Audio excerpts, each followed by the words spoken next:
Bismillahirrahmanirrahim. Assalamualaikum warahmatullahi wabarakatuh. Perkenalkan, nama saya Taufikur Rahman dengan NIM 1030523000055.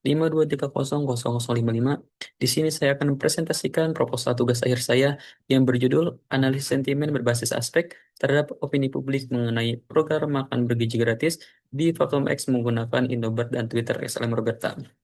Dengan dosen pembimbing satu yaitu Profesor Dr. Adi Wijaya SSI MSI dan pembimbing dua Bapak Mahendra Dwi Febri Eskom Mkom.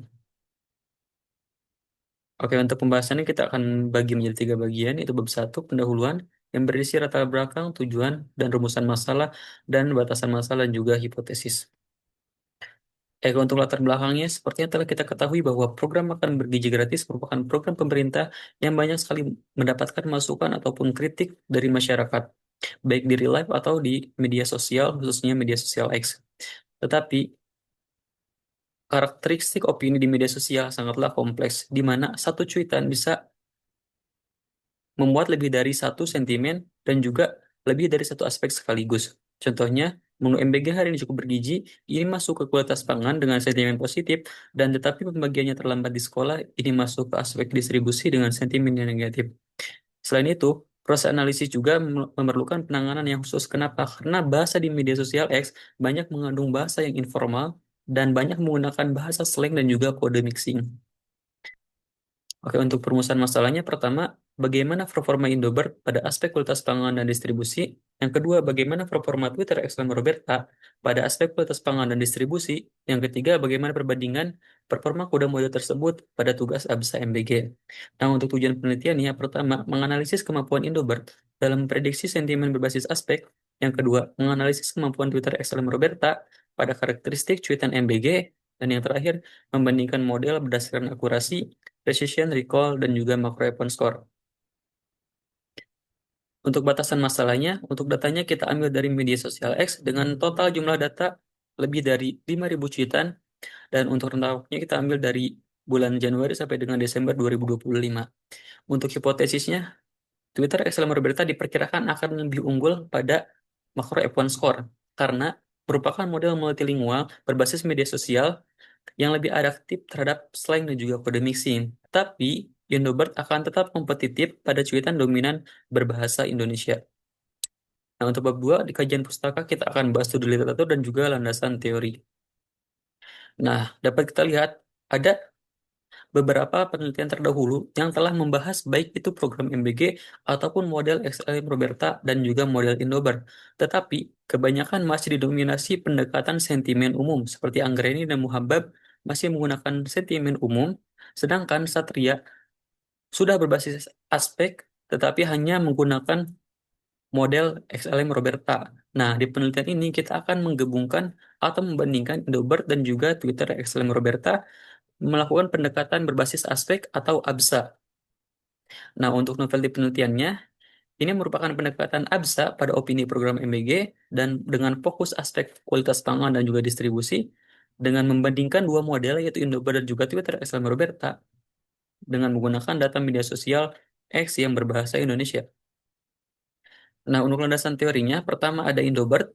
Nah, untuk arsitekturnya kurang lebih seperti ini, dimulai dari input yang berbentuk pasangan aspek dan juga cuitan, lanjut ke tokenisasi, setelah itu masuk ke encoder dengan 12 layer, setelah itu presentasi token menggunakan token CLS, setelah itu masuk ke lapisan klasifikasi dengan linear dan juga dropoutnya, setelah itu akan menghasilkan softmax atau prediksi sentimen, yaitu tiga kelas, ada positif, negatif, dan juga netral.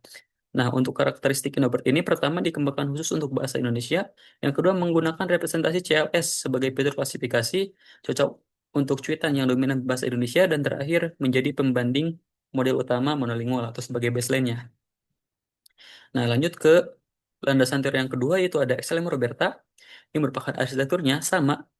Untuk inputannya merupakan pasangan aspek dan juga cuitan, lanjut ke tokenisasi dengan menggunakan token S. Setelah itu masuk ke encoder bawaan dari model transformer XLM Roberta ini, masuk ke representasi token S. Setelah itu ke lapisan klasifikasi linear dropout. Setelah itu akan menghasilkan prediksi sentimen atau softmax tiga kelas positif, negatif, dan juga netral. Nah, untuk karakteristiknya pertama merupakan model multilingual atau banyak bahasa dan dekat dengan domain Twitter X. Yang kedua, lebih adaptif terhadap kode slang, singkatan, dan juga kode mixing. Selain itu, menggunakan token S sebagai representasi klasifikasi, terakhir menjadi kandidat utama sebagai hipotesis penelitian. Nah, untuk bab 3 kita akan membahas EDA, Labeling per Processing, setelah itu perbandingan model, dan yang terakhir ada di evaluasi dan juga studi ablasi. Nah, untuk alur penelitiannya kurang lebih dimulai dari pengumpulan data, setelah itu eksplorasi data analis atau EDA, setelah itu pelabelan data dilakukan oleh 3 orang anotator, setelah itu pre-processing, pembagian dataset, splitting data, pemodelan, evaluasi, dan yang terakhir studi ablasi. Nah, masuk ke IDA-nya. Untuk data yang kita gunakan ada di angka 5.132 data dengan 88 data yang missing value atau data kosong dan 106 data yang duplikat dan data akhir yang dipakai ada di angka 4.938. Untuk IDA pertama ada distribusi jumlah kata cuitan. Rata-rata cuitannya berada di angka 8 sampai dengan 20 kata, menunjukkan bahwa dominasi teksnya itu merupakan teks yang pendek khas media sosial. Nah, cuitan yang panjangnya hanya sedikit, terutama di angka 45 sampai 55 itu sangat sedikit sekali. Jadi pola ini mendukung penentuan pre-processing dan maksimum panjang input model nanti. Selain itu ada relevansi dan kosakata dominan. Jadi untuk cuitan yang diambil itu hampir 5.000 itu terdeteksi dengan keyword MBG dan yang tidak terdeteksi hanya sedikit. Selain itu ada kosakata dominan. Untuk kosakata yang paling sering muncul kata-katanya itu ada kata makan, program, MBG, gratis, keracunan, bergizi anak. Ini menunjukkan bahwa opini publik banyak membahas kualitas makanan, sasaran anak sekolah, dan juga dampak dari program MBG ini. Oke, lanjut ke bagian labeling dan juga pre-processing. Untuk pelabelan data kita dilakukan oleh 3 orang, 2 orang anotator dan juga 1 orang validator. Nah, untuk setiap cuitan dianalisis pada 2 aspek, yaitu aspek kualitas pangan dan juga aspek distribusi, dan sentimennya 3, yaitu ada sentimen positif, negatif, dan juga sentimen netral. Nah, untuk pre-processing yang kita gunakan, pertama ada case folding, data cleaning, hapus URL, mention, emoji. Selain itu, kita menggunakan normalisasi slang untuk mengubah kata tidak baku menjadi kata baku, dan juga tokenisasi yang mengikuti tokenizer dari bawaan masing-masing model transformer yang digunakan. Nah, untuk inputannya kita menggunakan pendekatan sentence pair. Jadi, setiap cuitan dipasangkan dengan aspeknya. Misalkan, aspek distribusi, menu MBG bergizi tetapi pembagiannya terlambat. Itu baik Indobot dan juga XLM Roberta menggunakan inputan seperti itu. Nah, untuk perbandingan modelnya, kita menggunakan 2 model, yaitu Indobert dan juga XLM Roberta. Untuk model Indobert adalah model monolingual yang dikembangkan khusus untuk berbahasa Indonesia, mampu mempresentasikan struktur konteks bahasa Indonesia dengan baik, dan juga digunakan sebagai baseline monolingual dalam penelitian ini.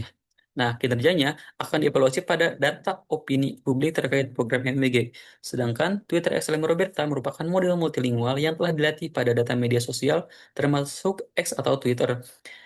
Selain itu, memiliki kemampuan dalam menangani teks informal, slang, singkatan, dan juga kode mixing, digunakan sebagai model pembanding multilingual dalam penelitian ini. Dan kinerjanya akan dibandingkan dengan Indobert pada tugas aspek-based analisis sentimen. Nah, untuk selanjutnya ada evaluasi dan juga studi ablasi. Untuk pembagian datasetnya kita bagi menjadi 3, data training sebesar 80%, data validation sebesar 10%, dan yang terakhir data testing sebesar 10%.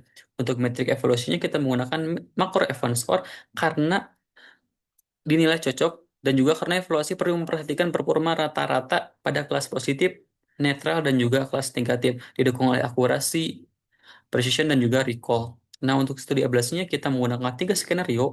Pertama, skenario 1 hanya menggunakan pre-processing dasar. Yang kedua, skenario 2 pre-processing dasar dan juga normalisasi slang. Dan yang terakhir, pre-processing dasar, normalisasi slang, dan juga translasi khusus untuk Twitter XLM Roberta.